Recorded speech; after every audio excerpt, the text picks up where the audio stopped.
What is going on, everybody? BobbyFi with my man Eric Sheets-Haber. I am coming off of my first non-baseball day in a very long time. I didn't play any baseball yesterday. Did play a little bit of Showdown unsuccessfully. Sheets, how did you do? How was Yom Kippur? And Yeah, so you really run the risk of getting punished by gambling on Yom Kippur. I mean, you're really just pushing the karma. But I did it anyway, and I got punished a little bit. I will say that in the Showdown in football, I did very, very well. I've been basically just trying to not play too wild stuff, and I made like actually 60% on my money. I cashed in. I played one lineup in both the bigger, not the biggest buy-ins, but the bigger buy-ins on both sites, and cashed in those. And I had basically almost all my lineups cashed on DraftKings, and that was with no McKissick. And FanDuel, I did okay too. And in baseball, I played both slates. I played 40 lineups, and I cashed in 0 of them. that's nice. I either got rained out unknowingly with that Atlanta game, or I got Kyle Hendricks last night. So one way or the other. I was 0 for 40 in baseball yesterday, and that's hashtag GPP life. But I'm ready to get back to it today. Sounds good. All right, well, let's get into it. We'll go game by game. If you pull up your screen, we'll start it off with Colorado, Washington, and a game that I have very little interest in any form. I don't think that Marquis' price is quite low enough for me to really be super interested. I think he's okay as a potential option, but I'm not especially interested in anything in this game. Anything for you?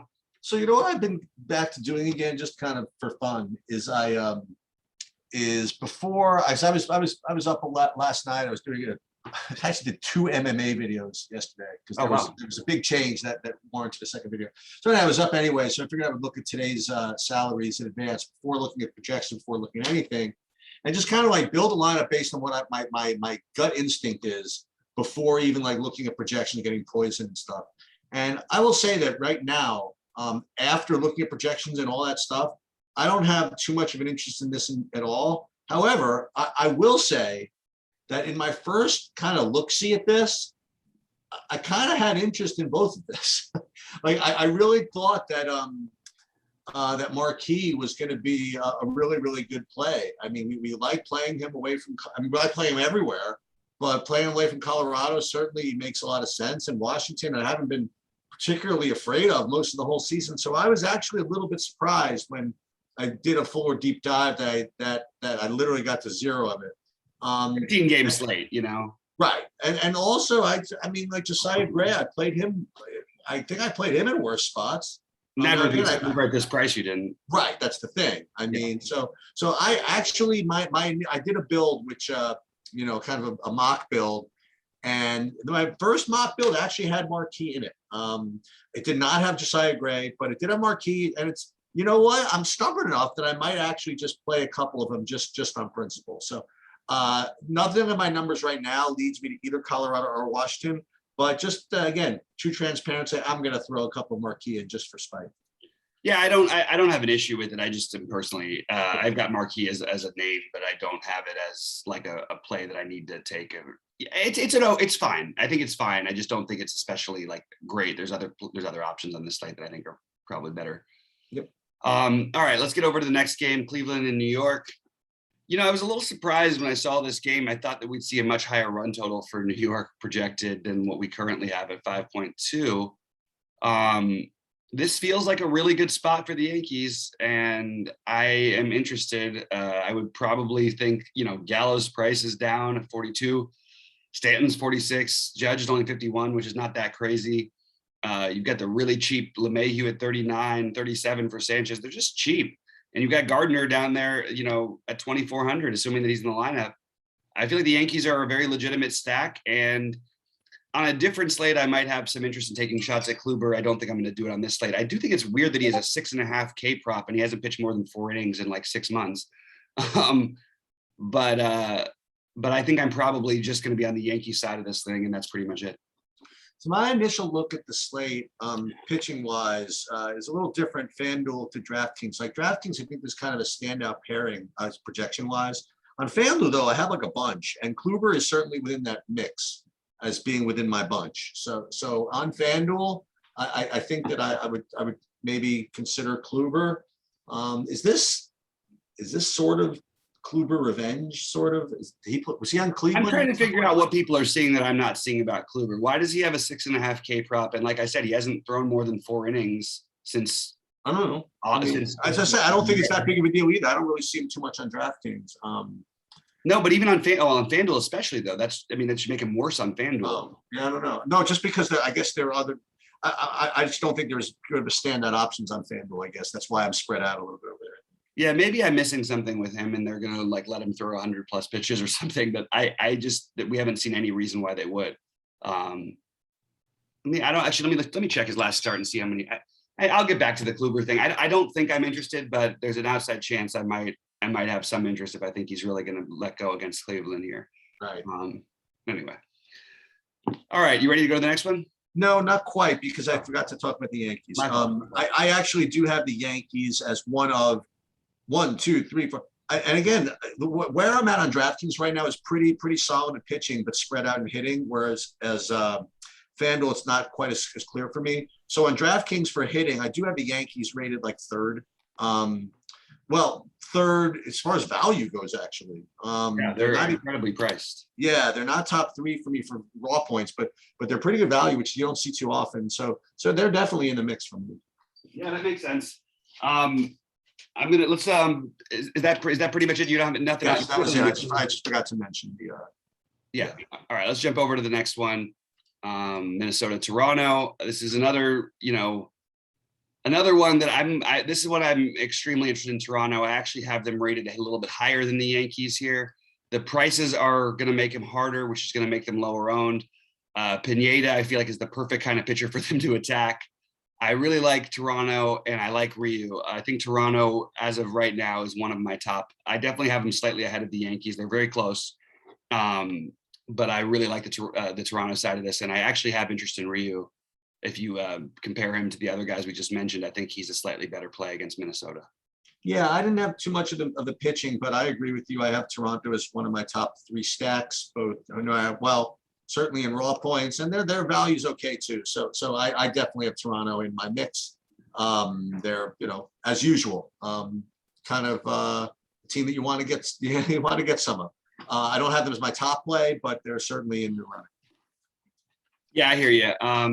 I think that you can make an argument for them as potentially the top play, but I think that you can do that every day. So I mean, there's nothing special about that with Toronto. We know that their offense is completely out of control, powerful. Yep. All right, this is an interesting spot here. The Dodgers in Cincinnati. I don't have that yet. I have Baltimore, Boston.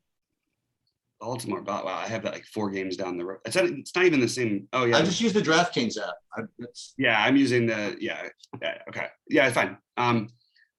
All right, Baltimore, Boston. I think Boston is going to project to be the best team on the slate. I will say that they haven't been quite as good lately. I know they've been on the road and outside of Boston and all this stuff. But the weird part is I'm not seeing early projections for ownership, and it's got to be a mistake because their run total is going to make them, I think, by far the heaviest owned team on the slate.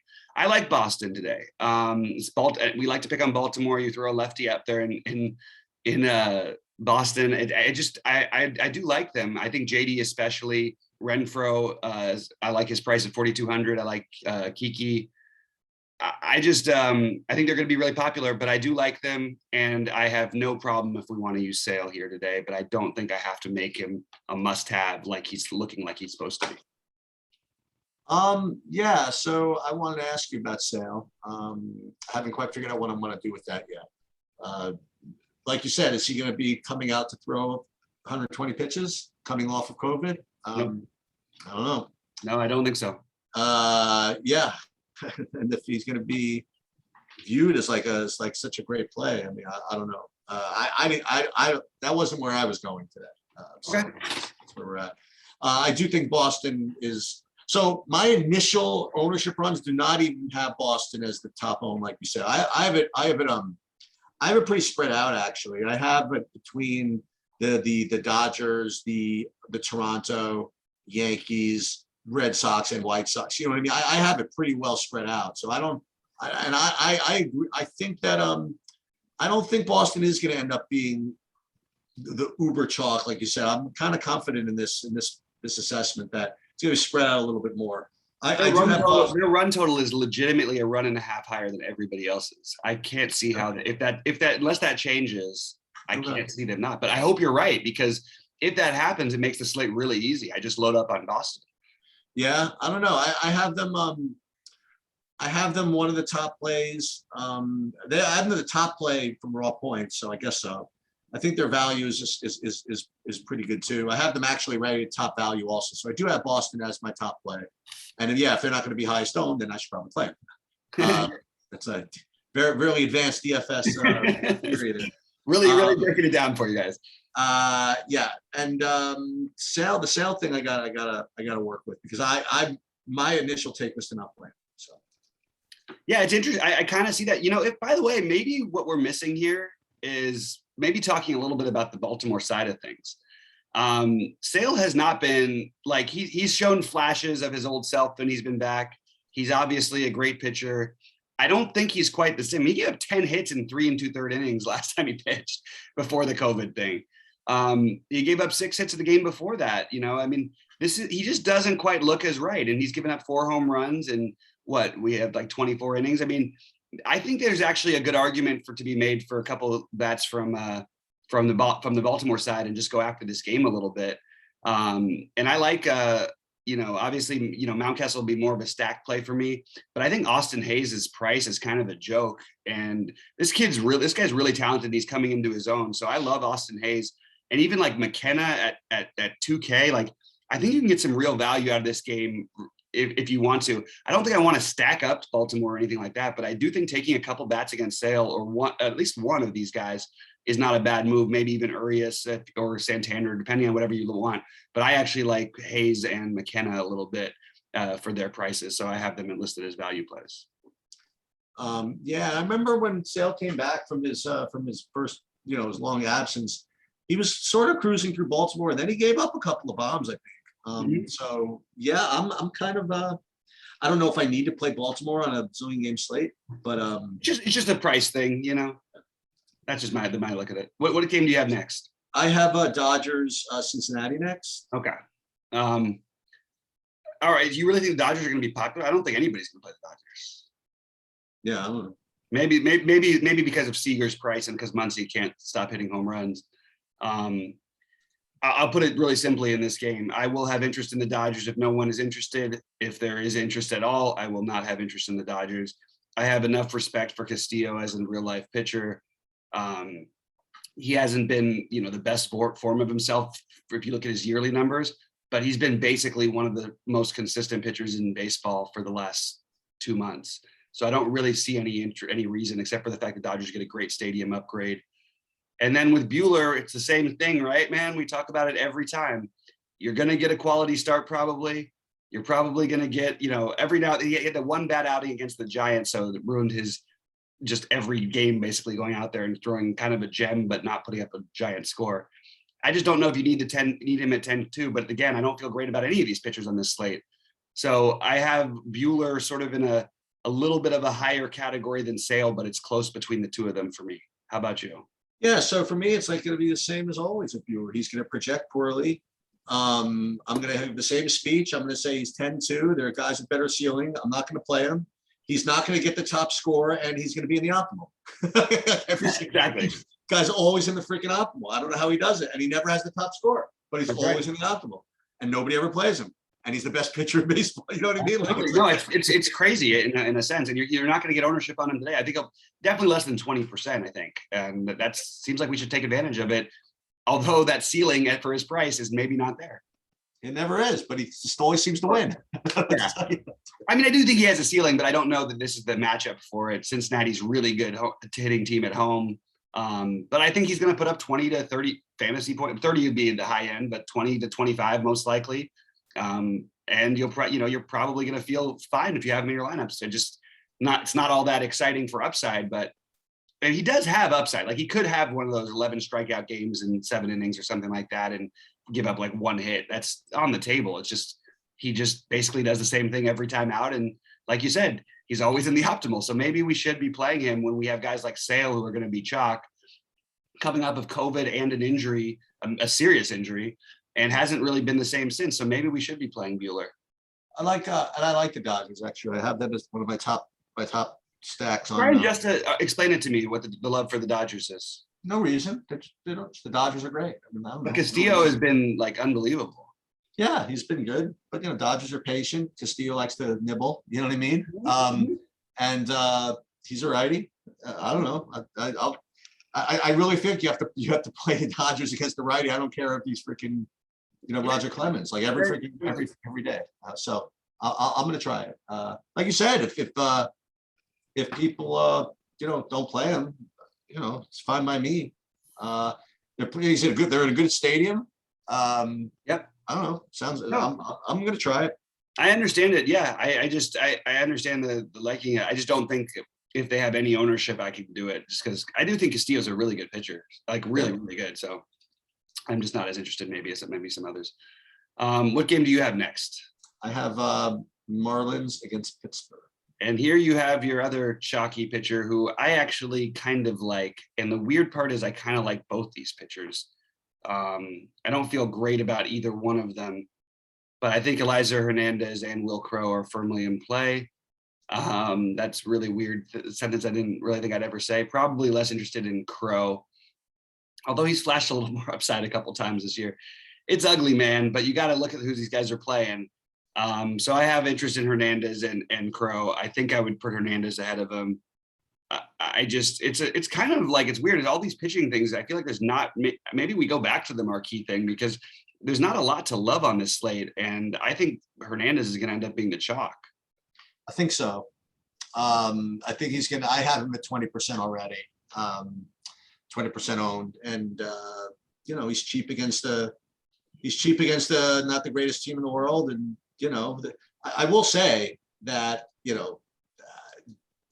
again, I don't want to just game log watch, but I don't think more than one result here wins GPP. You know what I mean? Like, I don't think it's not like he's going to freaking just destroy people. I don't know. I mean, Pittsburgh, they're not the worst team in the world. I mean, I've played guys against Pittsburgh, and Pittsburgh has like made me look freaking silly. I played Giolito against Pittsburgh. I played everybody against Pittsburgh. And then next thing you know, you get, what's his name? Gamble taking 15 pitch at bats, then hitting a double. And then you have Colin Moran just, you know what I mean? Like then Brian Hayes, they're not the worst team, and they're not the worst hitting team in the world. So to play Hernandez, a huge chalk. I mean, look, I have him as one of my top pairings on DraftKings to start off with. So I'm not going to lie. I'm not going to say he's a bad player or anything like that, but it's not like a lock or anything like that. Yeah, and you can pivot to the other side to Will Crowe, but I am much more inclined to play these young Marlins. I know it sounds weird on a giant slate. They're my second top stack, man. Love it. Let's go, man. Nobody's going to play these guys as a stack. I mean, some people actually will today more than they usually do, but I like all of it. I like Diaz, Lewin Diaz. I like Brinson, De La Cruz, Sanchez. They all have power, and then you've got Chisholm is the only one you have to pay up for. Let's, as you would say, rock the house, man. I'm into this Marlins today. And this is like the most I felt like playing the Marlins in a while. We've seen how badly Crowe can get hit. We've also seen a really, really bad Pittsburgh bullpen in the second half of the season. So I'm kind of into this spot. I'm with you. Explain your love for the Marlins. You're just feeling it like me. Just on the numbers. No, just on the numbers. I have my second highest rated value in the whole board. So I think I have them. I think they're my highest rated in terms of value, but I mean, I like literally 6 value plays from this side of things, and all the way down to Alex Jackson. Like I'm good with, you know what I mean? It's like, good. I mean, yeah, I'm into it. Cool. Or who would have thought a 15-game slate and we're sitting here talking about playing the Marlins at home. Yeah. All right. You ready to talk about Philly and the Mets? Yeah. I mean, you were mentioning Sale. I mean, Sale's not going to be like higher owned than Wheeler, right? I think he'll be slightly lower. I think he'll be close. Wheeler is, I think, the answer. I think Wheeler's the best play. I mean, yeah, I think so. I agree with you too. So that's where I'm at. I'm my initial chalky DraftKings cashing lineup, whatever, would be like Wheeler Hernandez. That would be my top, projection based pairing. And Wheeler's had some struggles recently, I guess, but the pitching is a little weak, when you think about it, which is why you should probably just play Bueller after all that. So and you talk about playing Miami. Let's go. Well, how about we play Wheeler and Bueller? Yeah, there you go. And then Miami makes it all happen. So yeah, I think Wheeler's the best play, and that's about it. I don't have any affiliate of any of the Mets, and I did not get to Walker. I played him from time to time. He's just not showing up for me today. Yeah, he's been a little bit off the second half of the year, so I'm going to pick him. But I love Wheeler. He's the top play on the board for me. It is weird though, because if you ask me, like he's got the high ceiling, right? And he doesn't walk anybody. He strikes out everybody. I actually think that there's a good case to be made for what you just said about playing Wheeler and Bueller, and you don't even need to just play the Marlins. There's a lot of other value out there today that you can find a piece even with decent sized stacks. And even like look at the Yankees. The Yankees are cheap. Like you could play a Yankees Marlins stack and play the Bueller Wheeler thing. Yeah, I love it. I think Wheeler's the best option on the slate. Yeah. It's sort of coming back home, I think, right? He played for the Mets at some point, I think. Yeah, absolutely. He had a Mets cap on in the draft. They kind of gave up on him. Maybe he gets an extra. Maybe they pitches 140 instead of 130 pitches tonight, because he does throw so many pitches. That guy. All right, what game do you have next? I have the Patino game next. Okay. So when I first looked at the slate, I just said, okay, I don't want projection, not to win anything. My pitching pairing, honestly, was Marquez and Patino. That was my looking at. I guess it was just because who I was facing, right? I guess I have this going against whatchamacallit, whoever Marquez was against. Who's Marquez? He's playing at Washington. Right. So it was against Marquez, was against Washington, and I was going with Patino against Colorado, against what the hell's my problem? Detroit. So I did like him. He's not really showing up as such a great play, but I don't know. Like I said, kind of for spite, I'll take a shot at it. So yeah, I'm probably going to play a little bit of Patino. I did not get to any Casey Mize, and I did not get to Tampa. I did not get to Detroit. I have Tampa just below the Yankees, Toronto, and Boston, but I actually may end up pivoting on that. You have Jerry Meals behind the plate, who's one of the best hitters umpires in baseball. Detroit is such garbage. And Mize is not even going to last that long, I don't think, in this game. And I just always feel good when I play Tampa Bay. They tend to be a little lower owned than maybe they would be. They're definitely going to be unowned today. They're just an incredibly talented offensive team. I'm blown away by their organization in general. I think they're the second best team in baseball, again, which they were last year as well. It's really incredible to me, but they have a really, really, really tough lineup. And I just think of Detroit against them. If you keep playing that over and over again, if you play it enough times, you're going to get a 15-run game out of there, maybe a 20-run game one of these days. And I feel like this could be the day if you want to try and win a 15-game slate. And they are expensive, which is going to keep them low-owned. It depends on where guys like Brett Phillips hit, or if they want to juggle up their lineup, they could do that because they have a decent lead-ish, although they probably want to close that division out. But I really do think that they may end up creeping up for me because of the ownership ahead of Toronto and the Yankees, because we talk about Toronto and the Yankees as if they're the best offenses in baseball, and they are great, and they've been great all year. And all the overall numbers, Toronto hits the most home runs, 100%. But Tampa Bay hasn't had this lineup fully in effect for that much of the season, depending on what lineup they roll out there is. And Nelson Cruz makes a big difference. So I really like Tampa Bay today. I like having them a tiny bit below the Yankees, Toronto, and Boston. So as we go to the next game, I think Cease is the natural pivot off of all that other stuff. But I don't know, man. I don't know. I've never been a big Cease guy.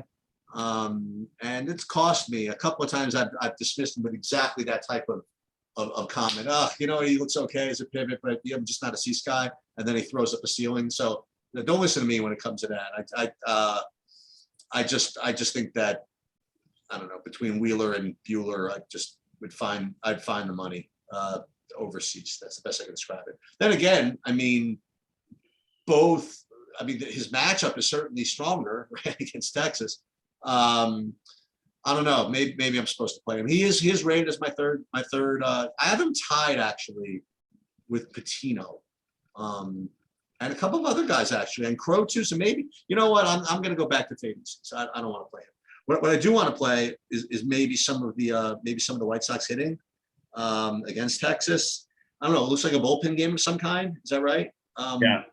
Which is, nothing you really want, but I don't know. I got the White Sox as maybe fifth stack or so, or something like that. So on a 15-game slate, I do want to kind of, look around. Before I forget, by the way, you did say that you have Tampa just below the Yankees. I do have them on FanDuel rated pretty high. I forgot to mention that. Yeah, the price is a little tricky on DraftKings.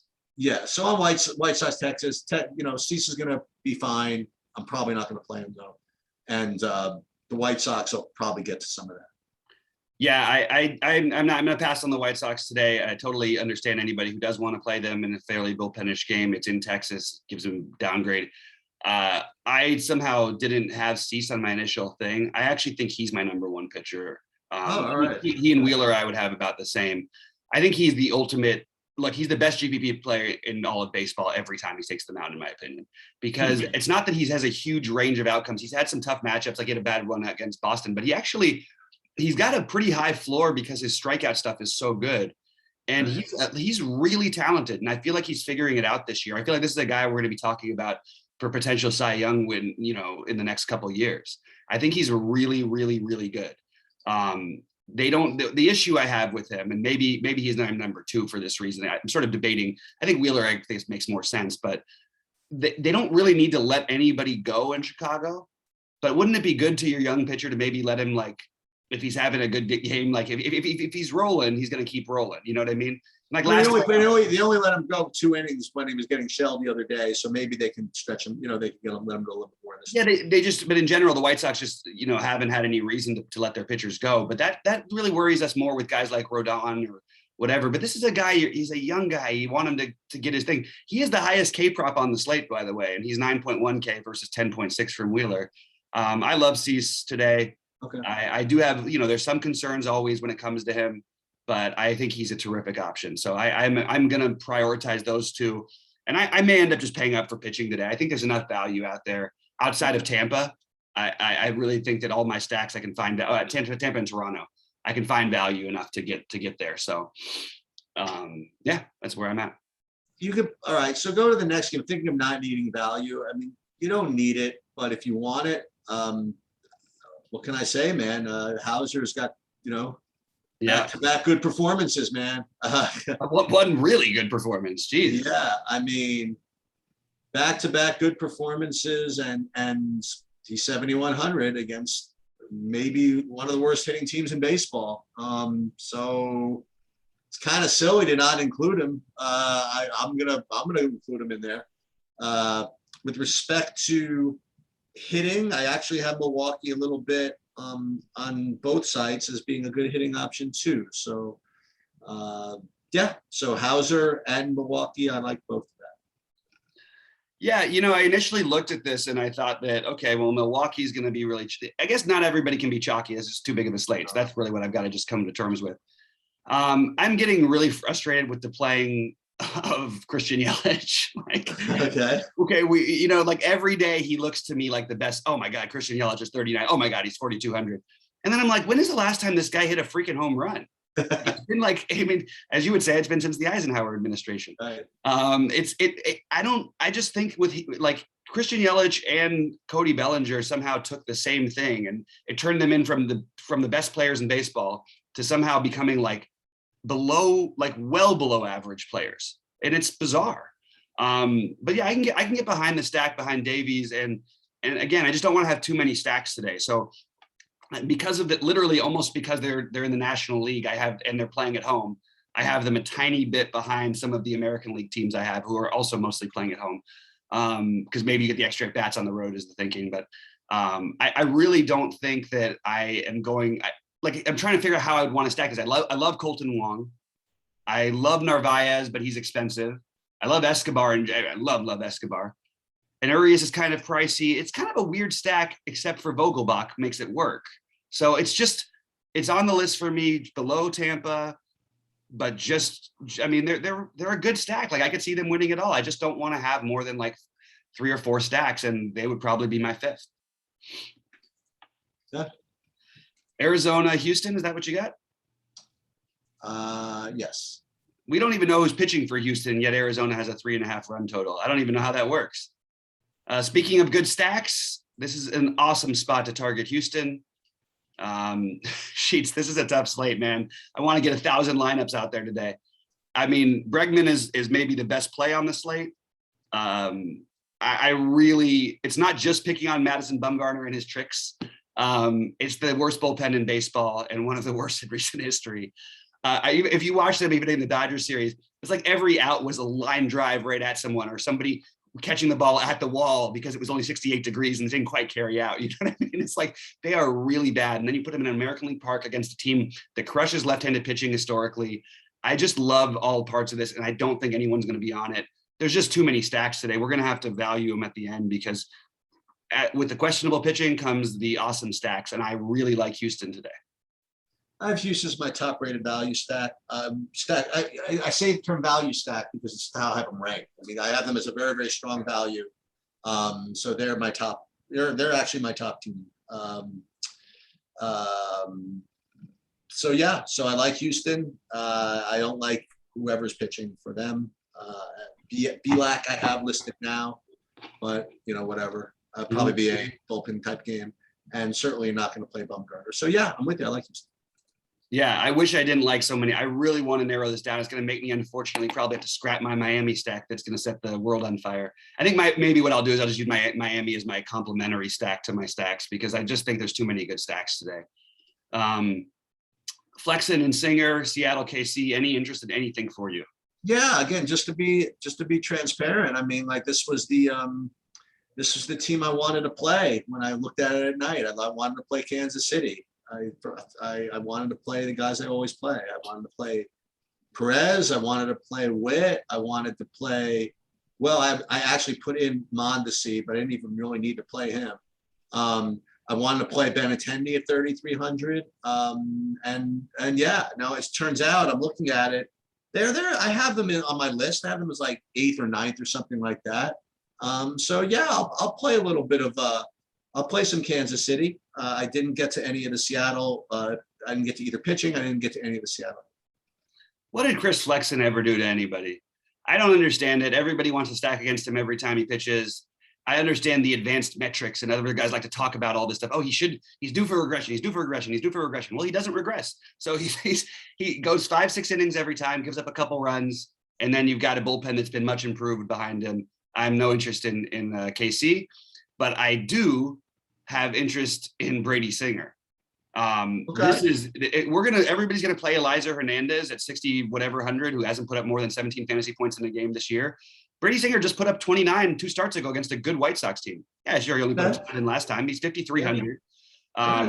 You don't need a bunch from him. He could fail and still get there. And yes, Seattle is a much improved offense, but this guy has a 5.5 K prop and he's 5.3 K. If your K prop is higher than your price, you're getting played by BobbyFi. That's all there is to it. There's never a question you're going to get at least some action from me because it's too good of an opportunity, I would say, for him. So that's where I'm at there. Yeah, I mean, it wasn't too long ago that, like you said, everybody was playing against Seattle every slate. And now all of a sudden, like they've just forgotten. Yep, and partly it's because you look at it, they're in the playoff hunt right now, man. They're right there. Yep. I'm impressed by what they've done this season. I was 1 year off. I bet them to win the World Series. I bet $20 on them last year to win the World Series at I think it was 500 to 1 or something. And they're not going to win the World Series, obviously, but they were nowhere near the playoffs. Now they're at least would give me a little run for my money this year. All right, San Diego, St. Louis. Any interest for you? Yeah, I hate to say this, but I don't have much in any of these games coming up. Well, actually, no. Oh, don't hate to say it. That's how I feel too. Well, I have nothing about St. Louis, San Diego. Just to look ahead, I had nothing with Oakland, LA. But you know what? I forgot that this Atlanta game postponed last night, so I didn't project Ian Anderson for today. So I have to take a look at that. But anyway, I'm sorry. I'll let you want to go back. Do you like anything in St. Louis, San Diego? I actually don't. No, I can't get to anything here. It's just there's too many other games I like better. That's the only explanation. I like Mikolas as a real life pitcher. I think he's going to be back the Lizard King. But he's still not there yet. I can't do it. Yeah, just by accident. I'm telling you, I'm looking at my board here, and I don't have a single pitching or hitting option these last 3 games. I mean, what you like anything? Well, I have one here, and I have no idea why no one else is onto this at all. As I mentioned earlier in the season, when they played the Dodgers, when I was at the game, all this stuff, Suarez has got stuff. I'm not saying it's always going to pay off. I'm not saying he's always going to put up. But look at, just game log. Look at his last 2 games. He's put up 25 and 37. I wish I could, but I don't have him pitching. Oh, you don't have Suarez in. I have Suarez as the pitcher. For the Angels? Yeah. I have Ortega opener and Kyle Tyler. Okay, so I'll have to look into that because I was going to be very excited about the long shot play of Suarez because I believe in this guy's stuff, and that's enough for me. Look, I mean, this is how you try to win GPPs, right? Like if you caught him against that Texas matchup or even in that Houston matchup last time when he was 7,200, that's Houston. Like, I mean, that's a team that should crush a guy like him. He's got stuff. Whether it's good enough to win the slate, I think he's got the upside for it. That's all I can say if he does pitch. Otherwise, I mean, look, if we really were out of options and maybe the early games, Cole Irvin is not a good DFS player. I think he's actually a better real life pitcher, but he's 6,600 and he's facing an Angels team that we, for good reason, like to pick on, and that most of their best bats are left-handed. He's on the list for me, but I don't think maybe he doesn't make it. But again, he fits the, hey, we're really going to play Hernandez ahead of this guy thing. You know what I mean? This guy's actually put up 20 plus a million times this year, and I will bet the over on his 3.5K prop. That's automatic bet. Anyway, but I don't know that he's going to end up making it for me. I just do think that he's on the list, but no hitting in this game for me. What about Atlanta, San Francisco? Logan Webb is a good pitcher. Newsflash. I don't think that I didn't expect him to be as good as he's been this year coming in. I think Ian Anderson is going to be completely overlooked on this slate, and I'm probably not going to be the one to play him. But I do think he deserves, if you're playing 150, you want to get some percentage of him because just a very talented pitcher. Another one who I will easily take the over on 4.5 Ks. I don't even think it's close. I think it's like almost as good of a bet as Irvin's. But I don't think I'm going to end up playing anything for DFS in this spot. Huge stadium upgrade for him, by the way. He gets to go to San Francisco. Now, it's a tough team in San Francisco, obviously, but he gets to pitch in San Francisco versus Atlanta, which is like a launching pad. So I actually think that he's the guy who, if you're, he's a good wild card GPP play, I guess. Okay. All right. You want to talk through I guess. Yeah. I mean, I don't know. We made a kind of a big slate seem a little bit small. No, I mean, I actually think I ended up getting some things I really liked here.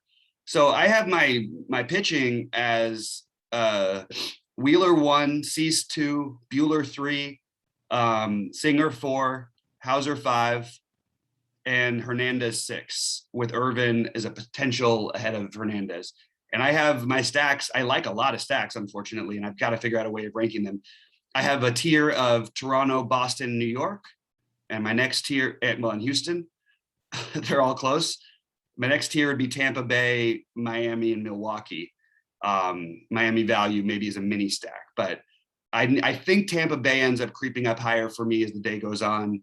And I think that I'm going to probably end up with more Boston if people don't get on that than the other ones I mentioned.